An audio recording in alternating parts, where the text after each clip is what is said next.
Celui qui aime sans condition ne place pas de limite à sa liberté ou à celle des autres.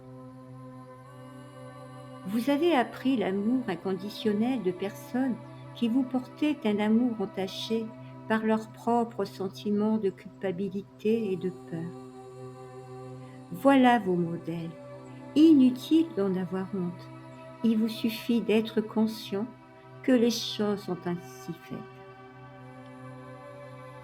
Dès votre petite enfance, vous avez été conditionné à ne vous estimer que lorsque les autres avaient des réactions positives à votre égard.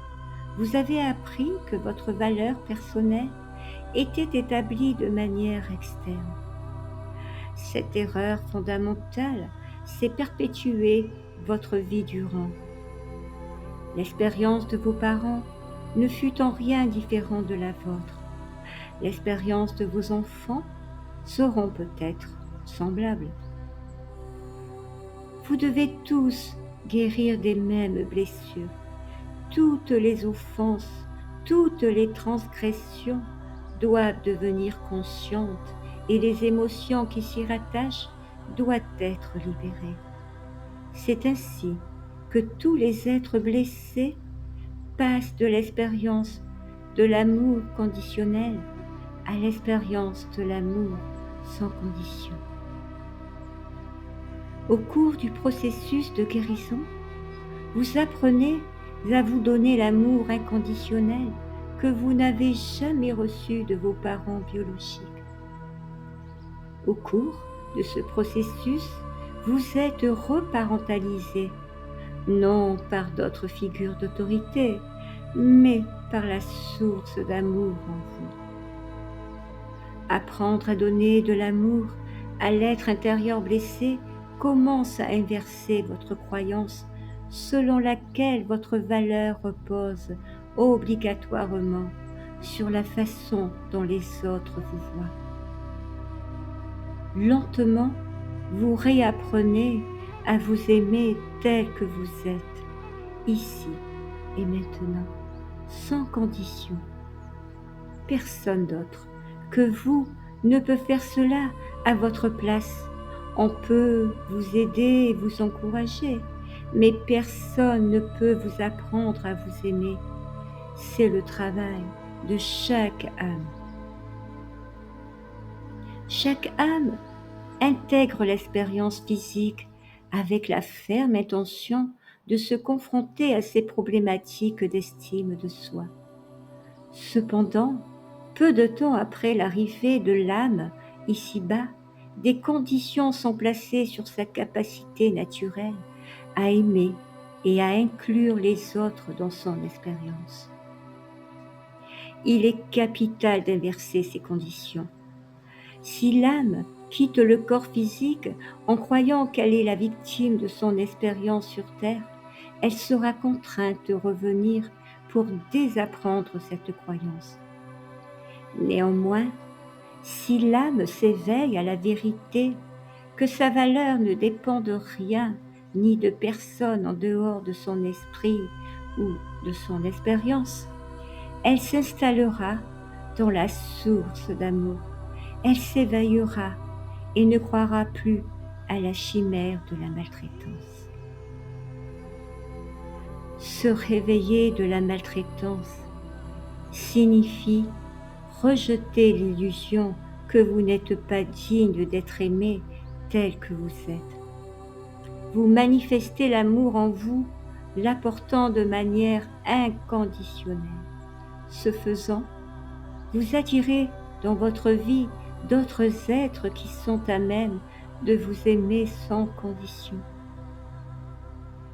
Votre tentative de trouver l'amour à l'extérieur de vous-même est toujours un échec, car vous ne pouvez recevoir d'autrui ce que vous ne vous êtes pas donné vous-même. Lorsque vous refusez de vous accorder cet amour, vous attirez dans votre vie des personnes qui font de même. L'expérience de l'amour inconditionnel commence dans votre cœur, pas dans celui de l'autre. Ne subordonnez pas votre capacité à vous aimer à celle de quelqu'un d'autre à vous aimer. Ne placez pas votre foi dans les conditions qui entourent l'amour ou dans les formes qu'il prend, car elles sont impermanentes et sujettes aux vicissitudes de la vie quotidienne. L'amour vrai ne change pas. Il existe indépendamment de la forme sous laquelle il s'exprime. La source de cet amour éternel, omniprésent, informe, est en vous.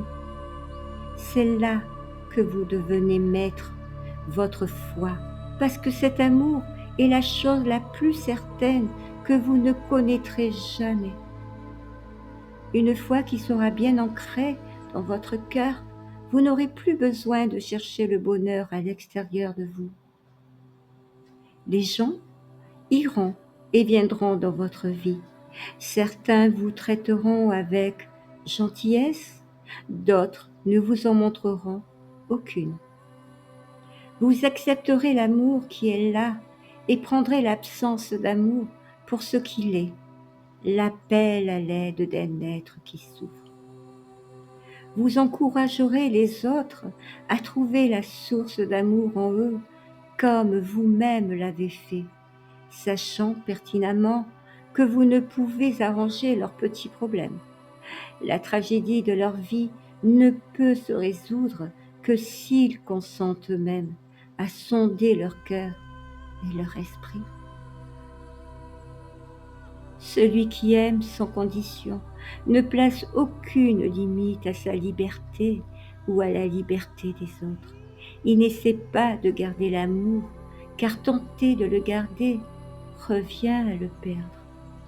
L'amour est un cadeau qui doit constamment être fait selon les modalités que définit chaque situation.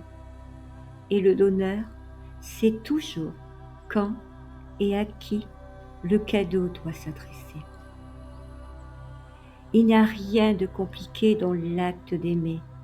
Cela ne devient compliqué que lorsqu'une personne commence à retenir l'amour, car alors ce qui est offert cesse d'être de l'amour.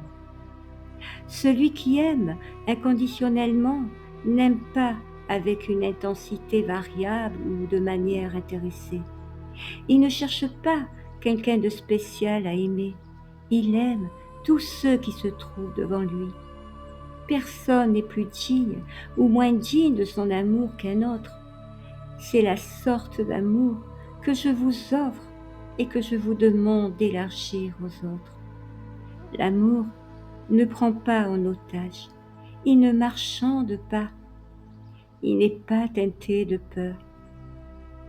En effet, là où l'amour est présent, la peur et ses myriades de conditions ne peuvent exister.